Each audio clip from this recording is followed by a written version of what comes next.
बिस्मिल्लाहिर्रहमानिर्रहीम। अस्सलाम वालेकुम नाजरीन, मैं हूं हाफिज इरफान खटाना। सबसे पहले लातदाद मरतबा दुरूद सलाम वजह तहकीक कायनात मोहसिन इंसानियत हजरत मोहम्मद सल्लल्लाहु अलैहि वसल्लम की जात पर उनके अरबाब पर। नाज़रीन ग्रामी, इस वक्त मेरे साथ मौजूद है पाकिस्तान की मारूफ एंकर पर्सन किरण नाज साहिबा, जो कि इस वक्त सऊदी अरेबिया में उम्रा की अदायगी के लिए तशरीफ लाई और उन्होंने उम्रा की सादत हासिल की। हम सबसे पहले उनको मुबारकबाद पेश करते हैं और इसके साथ साथ हम उनसे जानते हैं कि उन्होंने बैतुल्लाह शरीफ और मस्जिद नबवी की जो जियारत की, वहां पे मुकामात पे गए और उनसे हम जानते हैं कि उनको कैसा लगा और यहाँ की जो गवर्नमेंट की खिदमात हैं उनको कैसे देखते हैं। बहुत शुक्रिया आपका। सबसे पहले तो अस्सलाम वालेकुम, आपको भी, आपके तमाम देखने वालों को भी। ये एक ऐसा मकाम और ये एक ऐसा मौका है तमाम मुसलमानों के लिए, जो जेब इजाजत दे या ना दे, लेकिन हर जो मुसलमान है वो जिंदगी में एक बार इस मकाम पर, इस जगह पर आना चाहता है। तो कोविड डेज जब आए, क्योंकि आपको पता है कि लातादाद मुसलमान साल के 12 महीने यहाँ पर आते हैं लाखों की तादाद में, लेकिन जब कोविड आया, कोविड के डेज में मस्जिद नबवी नहीं जा सकते थे, मक्का मुकरमा नहीं जा सकते थे, बैतुल्लाह की जियारत और तवाफ नहीं कर सकते थे, तो वो एक तकलीफ थी दिल में। लेकिन अब अल्हम्दुलिल्लाह जब सऊदी गवर्नमेंट ने खोला है इसको और दोबारा से वही सिलसिला शुरू हुआ है, तो ये एक न सिर्फ एक खुशगवार मौका था मेरे लिए, और फिर मैं जिस मौके पर आई अल्हम्दुलिल्लाह 12 रबीउल अव्वल आका अलैहिस्सलाम का जश्न विलादत, मेरी ख्वाहिश थी कि जिस तरह से सेलिब्रेट मैं अपने मुल्क में अपनी जगह पर बैठकर करती हूँ, तो जिंदगी में एक बार ऐसा मौका है कि आका अलैहिस्सलाम के दर पर मौजूद हूँ और वहां पर जश्न विलादत बनाऊं। तो अल्हम्दुलिल्लाह ये सादत, ये मौका अल्लाह ताला ने अब जिंदगी में मुझे दिया, तो मैंने तो इसको,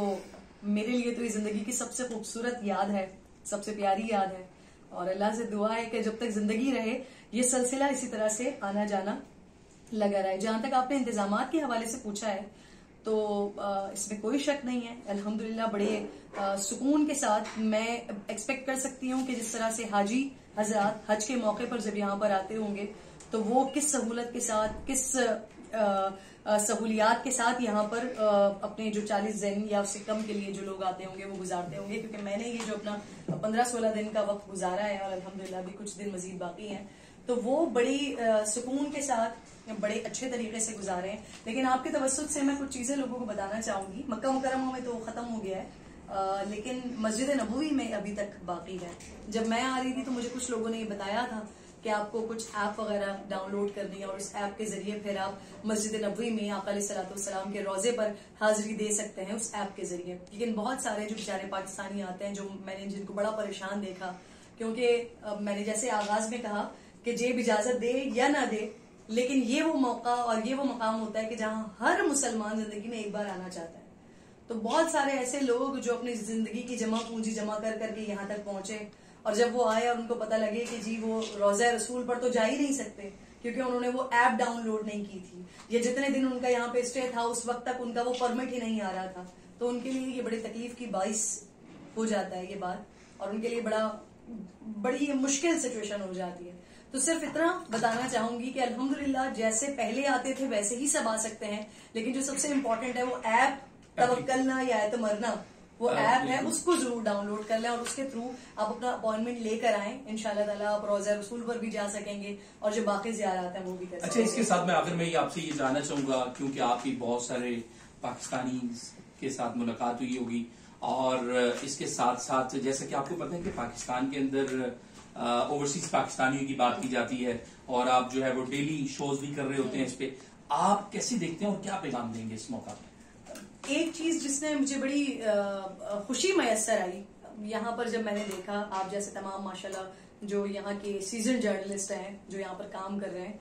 वो पाकिस्तानी कम्युनिटी के लिए बड़ा काम कर रहे हैं अपनी अपनी कैपेसिटी में। ये हम तमाम लोग जानते हैं। जो लोग इन दूसरे कंट्रीज से काम करते हैं वो उस तरह से, उस एतबार से उनको फाइनेंशियली सपोर्ट नहीं मिल रही होती, लेकिन उसके बावजूद भी जिस मोहब्बत के साथ और जिस खुलूस के साथ, जिस नेक नियति के साथ अपनी कम्युनिटी के लिए, पाकिस्तानियों के लिए ओवरसीज जर्नलिस्ट यहाँ पर बैठे हुए हैं, काम कर रहे हैं, तो न सिर्फ मेरी बल्कि आप तमाम लोग जो देख रहे हैं, आप लोगों की भी सपोर्ट की बहुत ज्यादा जरूरत है कि इनके काम को देखें, इनके काम को सराहें और ये बहुत कुछ हमें ऐसा बता रहे होते हैं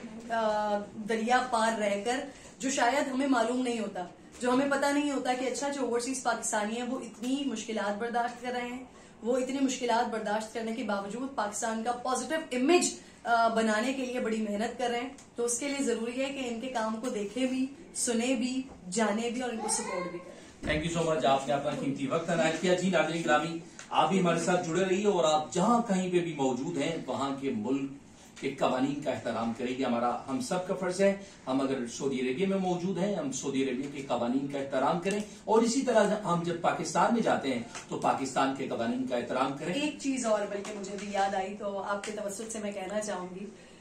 जहां आप लोगों की मैंने बात की उससे मुझे बड़ी खुशी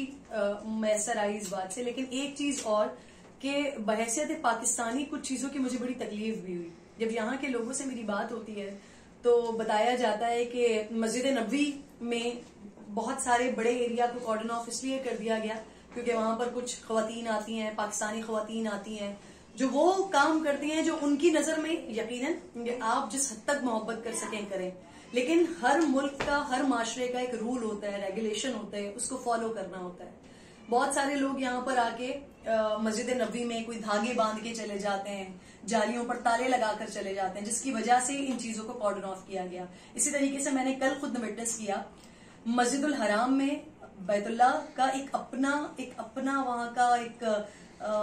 जो हुर्मत है, वहां पर आप तेज आवाज में नहीं बात कर सकते हैं। वहां जब आप अंदर दाखिल होते हैं तो सर को झुकाकर दाखिल होते हैं क्योंकि आपके दिमाग में ये बात होनी चाहिए कि आप अल्लाह के घर में जा रहे हैं। लेकिन कई सारी जगहों पर मैंने देखा कि बहुत सारे लोग जो बहुत जोर जोर से बातें कर रहे हैं, बहुत जोर जोर से आवाजें लगाते हैं, जोर जोर से चिल्ला चिल्ला के अल्लाह अकबर के नारे लगाते हैं। बेशक अल्लाह को याद कीजिए क्योंकि वो घर ही मालिक का है, लेकिन उसकी हुर्मत का बहुत ज्यादा ख्याल कीजिए। जो लोग आ रहे होते हैं खास तौर पर और आकर दीवानावार जो है वो ऐसी इबादत करना शुरू होते हैं जो दीगर लोगों को, अल्लाह को यकीनन बहुत पसंद आ रहे होगी, जो आपका मोहब्बत करने का अंदाज है वो मालिक को बहुत पसंद आ रहा होगा, लेकिन जब अगर किसी और को हल्का फुल्का नागवार गुजरे, वहां की गवर्नमेंट को नागवार गुजरे या जो रूल्स और रेगुलेशंस के खिलाफ हो, तो प्लीज मेरी गुजारिश है कि जो हमारे ऊपर, जो हमारे सरों पर ताज है ना, हमारा पाकिस्तान का झंडा जो हमारे सीनों पर लगा हुआ है, इसकी इज्जत और इसकी हुर्मत का भी ख्याल करें। जब आप यहाँ से जाएं कि आप कोई पाकिस्तान से आया था तो लोग कहें कि कोई पाकिस्तान से आया था, ये ना कहे कि पाकिस्तान से कोई क्यों आया। जी नाज़रीन, आपने किरण नाज साहिबा की बहुत ही खूबसूरत गुफ्तगू सुनी, इसमें कोई शक नहीं है। यहाँ पे रहते हुए हमें यहाँ की कवानीन का भरपूर और बेहतरीन अंदाज में जो है वो एहतराम करना चाहिए। और हमारे साथ जुड़े रहिए, अपना और अपने अहलो इयाल का बहुत सारा ख्याल रखिए। मुझे इजाज़त दीजिए, फिर आपके साथ मुलाकात होगी, तब तक के लिए अल्लाह हाफिज।